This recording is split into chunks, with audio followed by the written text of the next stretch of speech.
December 19th, 1944. The snow fell thick and silent over the Ardennes forest in Belgium. The Battle of the Bulge had been raging for 3 days, and the frozen ground was littered with the wreckage of war, shattered tanks, abandoned equipment, and bodies half buried in white drifts. Sergeant James Thornton crouched behind a snow-covered embankment, his rifle steady, his breath coming out in frozen clouds. His platoon had been fighting without rest for 48 hours, pushed back, regrouping, pushing forward again. They were exhausted, cold, and running low on ammunition. Then through the trees he saw them, a line of German soldiers, perhaps 20 in number, emerging from the fog with their hands raised above their heads. No weapons visible. White flags fashioned from torn undershirts tied to rifle barrels. They were surrendering. Thornton's grip tightened on his rifle. He had seen what happened 3 miles back at the crossroads.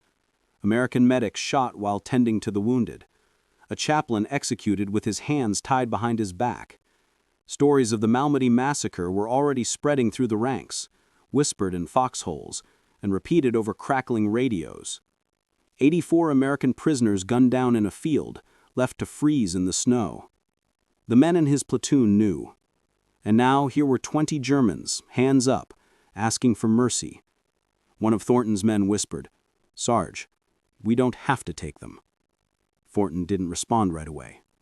He stared at the Germans. Some were young, barely 18. Others looked older, gaunt, limping. One had no boots, just rags wrapped around his feet. Another held his arm at an awkward angle, clearly broken. The radio on Thornton's belt crackled. "Baker 2, what's your status?" He could have said they encountered resistance. He could have said the enemy refused to surrender. No one would question it. Not after what happened at Malmedy. Not in the chaos of the Bulge. But Thornton saw something in those raised hands. Not defiance, not pride, just exhaustion, just fear. Just men who wanted to live. He lowered his rifle. "We're taking prisoners," he said quietly. "Check them for weapons. Get them inside the barn." That decision, made in silence, in the snow, with no cameras, no witnesses, no orders from above, would change everything for those 20 men. Because that night, in a frozen Belgian barn, they would discover something they had been told was impossible, that Americans could be kind. And that realization would ripple through the years long after the war ended, in ways no one could have predicted. Who was James Thornton, the man who chose mercy? Before the war, before the snow and the rifles and the impossible choices, James Thornton was a school teacher from Vermont. He taught history and English at a small high school in Burlington, where the mountains rose up like guardians and the winters lasted half the year. His students remembered him as patient, thoughtful, the kind of teacher who listened more than he lectured. He was 28 years old when the war broke out. Married for 2 years, no children yet, although he and his wife Eleanor had talked about starting a family once things settled down. But things didn't settle. Pearl Harbor was bombed. The world went to war. And Thornton, like so many men his age, enlisted. He didn't have to. Teachers were considered essential civilian workers. He could have stayed home, kept teaching, waited for the war to end. But Thornton felt a pull he couldn't explain.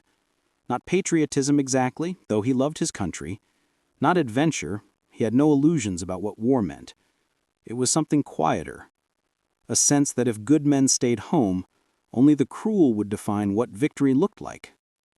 By the time he reached Europe in the summer of 1944, Thornton had been promoted to sergeant. He led a rifle platoon in the 99th Infantry Division. His men respected him because he didn't waste their lives. He planned carefully. He took calculated risks. He brought more of them home than other platoon leaders did. But the Battle of the Bulge tested everyone. It was the largest and bloodiest battle American forces would face in the European theater. Hitler had thrown everything he had left into one final desperate offensive, hoping to split the Allied lines and force a negotiated peace. For weeks, the Ardennes became a frozen hell. Soldiers fought in temperatures well below zero. Frostbite claimed as many casualties as bullets. Supply lines were cut. Communication broke down. Men were told to hold positions they couldn't hold, defend towns they couldn't defend. And in the chaos, the rules began to blur. Thornton had heard the stories. He'd seen the aftermath. At Malmedy, SS troops had lined up American prisoners and machine-gunned them in the snow.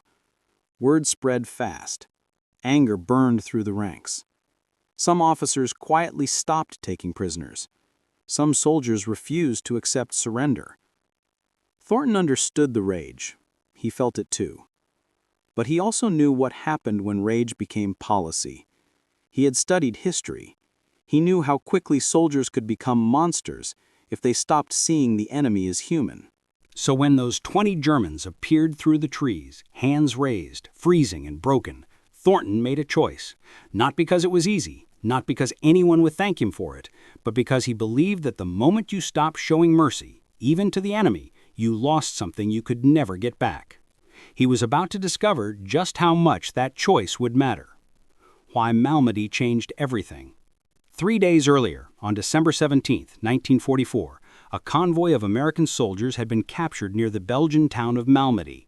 They were part of Battery B of the 285th Field Artillery Observation Battalion. They had been overrun, surrendered, and were being held in a field by soldiers of the 1st SS Panzer Division. What happened next became one of the darkest moments of the war. The SS officer in charge, Joachim Peiper, gave an order. Or perhaps he didn't. The details remain disputed. But what is certain is this. The German soldiers opened fire. Machine guns raked the field. American prisoners, hands raised, unarmed, were gunned down where they stood. Those who tried to run were shot in the back. Those who played dead were shot again to make sure. 84 men died in that field. A few survivors escaped into the woods and brought word back to American lines. By the next morning, every soldier in the Ardennes knew what had happened. The response was immediate. Fury swept through the ranks. Some officers gave quiet instructions. No more prisoners. Some units stopped accepting surrenders altogether. The logic was brutal but clear. If the enemy wouldn't show mercy, why should we? The official army position was different. Commanders reminded soldiers that the Geneva Conventions still applied. Prisoners were to be taken, treated humanely, and processed according to military law. But on the ground, in the frozen forests where men were dying by the hundreds, official policy felt distant and irrelevant. Sergeant Thornton heard about Malmedy from a runner who came through his position on December 18th. The man was shaking, not from cold, but from rage. He told Thornton what he'd heard, what he'd seen. He said the SS were animals. He said they deserved no quarter. Thornton listened. He didn't argue, but he also didn't agree. That night he gathered his platoon in a half-collapsed farmhouse. 13 men, faces blackened with soot and exhaustion, huddled around a small fire made from broken furniture. He told them what had happened at Malmedy. He let them process it. Some cursed, some went silent. One man, Private Danny Corso, said what everyone was thinking. If we see SS, we don't take them. Simple as that. Thornton looked at him for a long moment. Then he said, "If we see SS who are shooting at us, we shoot back. If they're trying to kill us, we kill them. But if they surrender, we take them. That's the rule." "Rules didn't help those guys at Malmedy," Corso shot back. "No, they didn't. But if we stop following rules, then what are we fighting for?" The room went quiet. No one had an answer. Thornton didn't press it. He just said, "We're not going to become what we're fighting against, not on my watch." The next morning, when those 20 Germans appeared through the snow with their hands up, Thornton remembered that conversation. He remembered his own words, and he decided that if he was going to demand honor from his men, he had to show it first. So he lowered his rifle, and he took the prisoners. The barn, 20 Germans, and one decision. The barn was half destroyed. Its roof collapsed on one side, but the other half still provided shelter from the wind and snow. Thornton ordered his men to search the German prisoners for weapons, then move them inside. The Germans complied without resistance. They looked more relieved than afraid. Private Corso kept his rifle trained on them the entire time. He didn't trust it. Thornton could see it in his eyes, but Corso followed orders. Once inside, Thornton assessed the group. 20 men, all Wehrmacht, regular army, not SS. That mattered. The uniforms were different, the insignia was different. These weren't the men who had murdered prisoners at Malmedy, but in the heat of war, that distinction could easily be lost. The Germans were in bad shape. Several had frostbite. One had a bullet wound in his shoulder, crudely bandaged with a strip of fabric. Another was coughing violently, probably pneumonia. The youngest, a blond boy who couldn't have been older than 17, was shaking so hard his teeth chattered audibly. Thornton's medic, Corporal Eddie Lawson, looked at the Germans, then at Thornton. "Sarge, we're low on supplies. If I treat them, we won't have enough for our guys." Thornton nodded. "Treat the worst ones first. Do what you can." Lawson hesitated, then knelt beside the German with the shoulder wound. The man flinched, expecting pain, but Lawson worked gently, redressing the wound with clean bandages. The German stared at him in disbelief. One of the older prisoners, a man in his 40s with a thick gray beard, spoke in broken English. You are Americans?" Thornton turned to him. "That's right." The man looked around the barn, at the soldiers guarding them, at the medic tending to their wounded. His voice cracked. They told us you would kill us." "Who told you that?" Thornton asked. "Our officers. They said Americans shoot prisoners. They said you are barbaric, that you show no mercy." Thornton felt a cold weight settle in his chest. He realized then that the propaganda went both ways. The Germans had been fed the same lies about Americans that Americans had been told about Germans. Both sides had been taught to see the other as less than human. He looked at the older German. "We're not going to kill you. You're prisoners of war. You'll be treated according to the rules." The man's eyes filled with tears. He said something in German to the others. A few of them started crying too, not from pain, but from relief. They had expected execution. They had raised their hands believing they were about to die, and instead, they were being given blankets, medical attention, and basic human decency. Private Corso stood in the corner, still holding his rifle, watching this with a conflicted expression. He muttered to Thornton, "They don't deserve this, not after Malmedy." Thornton walked over to him. He kept his voice low. "These men didn't do Malmedy. And even if they had, we're not executioners. We're soldiers. There's a difference." "Is there?" Corso asked bitterly. Thornton didn't answer right away. Then he said, "There has to be." The night that changed minds. As night fell, the temperature dropped further. The barn provided some shelter, but it was still brutally cold. Thornton ordered his men to share what rations they had. Not much. Hardtack biscuits, canned meat, a few chocolate bars from a care package, but it was something. When the food was distributed, the Germans stared at it in disbelief. One of them, a thin man with wire-rimmed glasses, held the chocolate bar like it was made of gold. He looked at Thornton and said, "Why?" "Because you're hungry," Thornton replied simply. The thin man shook his head. "No, why do you not hate us?" Thornton sat down on a crate across from him. He was exhausted. Every bone in his body ached, but the question deserved an answer. "I do hate what's been done. I hate this war. I hate what your side did at Malmedy. But you? I don't know you. I don't know if you're a good man or a bad one. What I know is you surrendered. And that means you get treated like a prisoner, not an animal." The thin man nodded slowly. He spoke in German to the others, translating. Several of them looked at Thornton with something close to awe. Corporal Lawson finished treating the wounded and sat down next to Thornton. He said quietly, "You know, Command is going to ask why we didn't just leave them. Let them ask. Some of the guys are upset. They think you're being soft." "I know." Lawson smiled faintly. "For what it's worth, I think he did the right thing." Thornton didn't respond. He wasn't sure if there was a right thing anymore. He just knew he couldn't live with the alternative. Around midnight, the young blonde German, the boy who had been shaking earlier, approached Thornton hesitantly. He held out something small and metallic, a silver pocket watch. "For you," the boy said in halting English. "Thank you, for life." Thornton shook his head. "Keep it. Give it to your family when you get home." The boy's eyes welled up. "You think? I go home? The war's almost over. You'll go to a POW camp. You'll be safe, and when it's done, you'll go home." The boy clutched the watch to his chest and nodded, unable to speak. That moment, as small as it was, would stay with Thornton for the rest of his life. because in that barn, surrounded by snow and war and hatred, he saw something he hadn't expected. He saw the enemy as human, and more importantly, they saw him the same way. The morning after and the interrogation. By morning, the snow had stopped. Thornton radioed for transport, and a supply truck arrived to take the German prisoners to a processing camp. As the prisoners were loaded onto the truck, several of them shook Thornton's hand. The older man with the gray beard said, "You are a good man. The war is wrong, but you are good." Thornton didn't know what to say to that. He just nodded. As the truck pulled away, Private Corso walked up beside him. He didn't say anything for a long time. Then he muttered, "I still think they got off easy." "Maybe," Thornton said, "but we didn't become something we're not."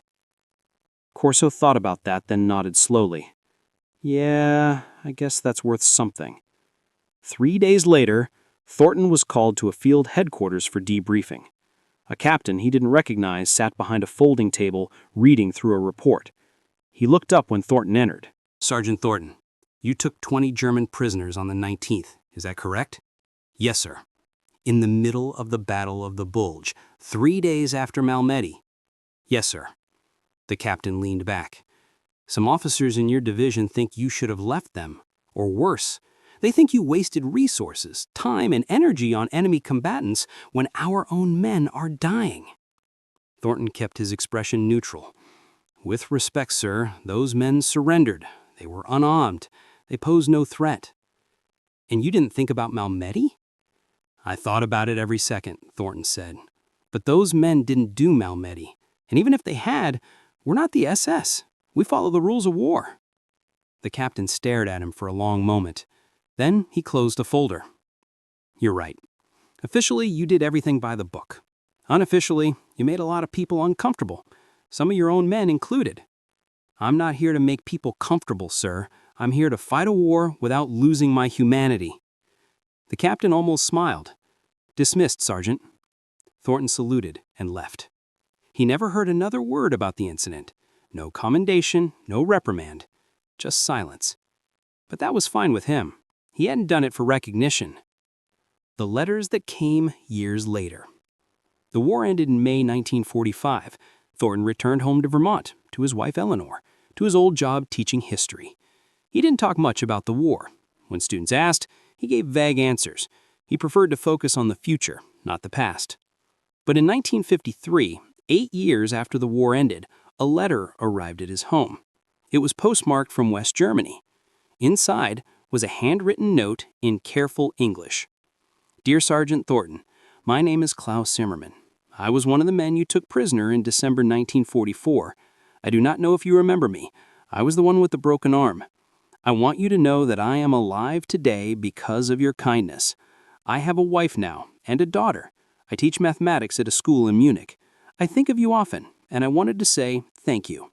You showed me that not all enemies are evil. That changed my life." Thornton read the letter 3 times. He showed it to Eleanor, who cried. He didn't write back immediately. He wasn't sure what to say. But eventually, he did. He wrote a simple reply, "I'm glad you made it home. I hope you and your family are well. The world needs more teachers and fewer soldiers." That letter started a correspondence that lasted decades. Klaus wrote every few years, updating Thornton on his life. He sent pictures of his children, then his grandchildren. He told Thornton he had become a voice for peace education in Germany, teaching young people about the horrors of war and the importance of empathy. In 1961, another letter arrived, this time from the young blonde boy who had offered Thornton his watch. His name was Heinrich Baumann. He wrote that he had become a doctor. He worked in a refugee clinic, helping displaced families from East Germany. He said he had chosen medicine because someone had once shown him mercy when he expected death. Then came letters from others, the older man with the gray beard, the thin man with the glasses. Over the years, 7 of the 20 prisoners reached out to Thornton. Each one told a similar story. They'd gone home, rebuilt their lives, and never forgotten the American sergeant who had treated them like human beings. One letter from a man named Otto Fischer said this: "You taught me that my enemy was not evil, just a man doing what he thought was right. That lesson made me a better father, a better neighbor, a better human. I wish more people learned it. Thornton kept every letter in a wooden box. He never showed them to anyone except Eleanor. He didn't think they were important enough to share, but to the men who wrote them, they were everything. What Thornton told his students.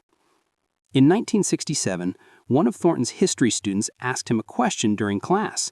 It was near the end of the school year, and the topic was World War II. The student, a sharp kid named Michael, raised his hand and said, "Mr. Thornton, did you ever have to make a decision in the war that you weren't sure was right?" Thornton paused. He usually deflected questions like this, but something about the way Michael asked, genuinely curious, not trying to provoke, made him reconsider. "Yes," Thornton said. "I did." The class went silent. They had never heard him talk about the war in personal terms. "I was in Belgium during the Battle of the Bulge. 20 German soldiers surrendered to my platoon. Some of my men wanted to refuse the surrender. A few days earlier, the enemy had executed American prisoners. There was a lot of anger, a lot of hate. It would have been easy to let that hate win." He looked around the classroom. 30 pairs of eyes stared back at him. But I didn't. I took the prisoners. I made sure they were treated humanely. And some of my men were angry with me for it. They thought I was being weak. They thought I was betraying our own side. "What happened to the prisoners?" Michael asked. "They went to a POW camp. And after the war, they went home. Some of them became teachers, doctors, fathers. Some of them wrote to me years later to say thank you." A girl in the back row raised her hand. "Do you think you did the right thing?" Thornton considered the question carefully. "I think I did the only thing I could live with. War makes people do terrible things. It makes them hate. It makes them cruel. But if you can hold on to even a small piece of your humanity, even when the world is burning, then maybe you come out the other side still yourself." He paused, then added, "And maybe, just maybe, you help someone else hold on too." The class sat in silence for a moment. Then Michael said quietly, "I think you were brave." Thornton shook his head. "I wasn't brave. I was just tired of hating." That conversation stayed with many of those students. Years later, some of them would say that it was the most important lesson they ever learned in school. Not a date or a battle or a treaty, but the simple truth that mercy is harder than cruelty and more important. The reunion that almost was. In 1984, Klaus Zimmermann, the German prisoner who had started the correspondence, wrote to Thornton with a proposal. A group of former German soldiers who had been taken prisoner by American forces were organizing a reunion in Washington, D.C. They wanted to thank the soldiers who had treated them humanely during the war. Klaus asked if Thornton would be willing to attend. Thornton was 68 years old by then, retired from teaching, living quietly in Vermont with Eleanor. His health wasn't great. He had arthritis, his hearing was fading, and the winters were harder on him every year. But he agreed to go. The reunion was held at a small community center near the National Mall. About 30 former German POWs attended, along with a handful of American veterans who had been guards or officers at POW camps. Thornton arrived with Eleanor, feeling nervous and unsure. When Klaus Zimmermann saw him, the old man rushed across the room and embraced him. They stood there for a long moment, two old soldiers who had once been enemies, now just men grateful to have lived long enough to say thank you in person. Klaus introduced Thornton to the others. Heinrich Baumann was there, now a gray-haired doctor with kind eyes. Otto Fischer came, leaning on a cane but smiling broadly. They told stories. They shared photos of their families. They toasted to peace, to survival, to second chances. At one point, Klaus stood up and gave a short speech. He said, "We were told that Americans were barbarians, that they would kill us without mercy. But Sergeant Thornton showed us something different. He showed us that even in war, humanity can survive. That even when the world tells you to hate, you can choose kindness. I am alive today because of that choice. My children exist because of that choice, and I will never forget it." The room erupted in applause. Thornton sat there, overwhelmed, not sure what to say. Eleanor squeezed his hand. Later, as they were leaving, Heinrich Baumann pulled Thornton aside. He handed him a small box. Inside was the silver pocket watch, the one he had tried to give Thornton in the barn 40 years earlier. I kept it, like you told me to. I gave it to my son when he graduated medical school. And he gave it back to me so I could give it to you. Because you are the reason any of us are here. Thornton held the watch, his hands trembling. I can't take this. You already did. That night in the barn. You took all of us, and you gave us back our lives. The legacy of one night in a barn. James Thornton passed away in 1991 at the age of 75. His funeral was attended by family, former students, and 3 elderly men who had flown in from Germany. They stood in the back of the church, silent, respectful, and when it was over, they placed a wreath on his casket with a simple inscription, "To the man who chose mercy." Eleanor lived another 10 years. Before she died, she donated the box of letters to the United States Holocaust Museum in Washington, D.C. They are now part of an exhibit on moral courage during wartime, displayed alongside stories of people who risked everything to save others. The story of that night in the barn, December 19, 1944, is not taught in most history classes. It doesn't appear in textbooks about the Battle of the Bulge. There is no monument, no plaque, no official recognition. But in one small town in Germany, there is a street named Thorntonstrasse. And every year, on December 19th, a few families gather there to light candles and tell the story of the American sergeant who refused to hate. Because that's what James Thornton did. He didn't win a medal, he didn't change the course of the war, he didn't make headlines or speeches. He just made one decision, in the snow, in the chaos, in the middle of hatred and death, to see the enemy as human. And that decision echoed. It echoed in the lives of 20 men who went home to build families. It echoed in the children and grandchildren who exist because their fathers and grandfathers were shown mercy. It echoed in the students who learned that courage isn't always loud, that bravery sometimes looks like restraint, and that the hardest thing in war is not to kill, but to refuse to. James Thornton didn't think he was a hero. He would have been embarrassed by that word. He just thought he was a man trying to stay human in a world that wanted him to be a monster. But to 20 German soldiers shivering in a barn, expecting death and finding kindness instead, he was more than a hero. He was proof that even in the darkest moments, humanity can survive. And sometimes, that's the only victory that matters. The question we should all ask, what would you have done? That's the question that lingers long after the story ends. Would you have taken the prisoners? Would you have shared your rations, treated their wounded, shown them mercy? Or would the anger have been too much? Would Malmedy have been too fresh, too raw, too unforgivable? It's easy to say we would have done the right thing when we're sitting safely in our homes, decades removed from the cold and the fear and the rage. But in that moment, in that barn, with your own men bleeding and dying, with the memory of executed prisoners fresh in your mind, with every reason to hate, could you have chosen differently? James Thornton did, not because he was special, not because he was better, but because he refused to let the war take the part of him that still believed in mercy. And that refusal saved more than 20 lives. It saved a piece of his own soul.